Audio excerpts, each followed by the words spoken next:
Welcome. In this video, I'll show you how to see who screenshotted your Snapchat story. Alright, if you find this video helpful, please leave a like and subscribe to the channel for more such tutorials. Now, first up, open up Snapchat. Wait for it to load, and once it loads, go to the top left, tap on your Bitmoji or your story or your profile. Okay, and once you're in here, just go ahead over to your story right here. Now, you could go ahead over to your profile story right here, tap on it. Now, as you can see, we have this icon.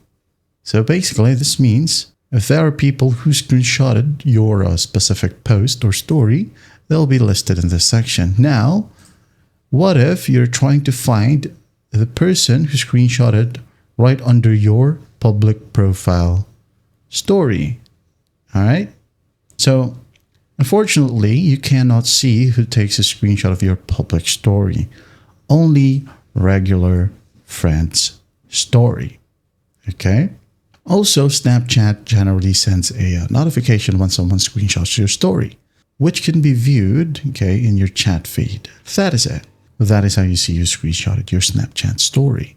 I hope this video helps, and I'll see you in the next one.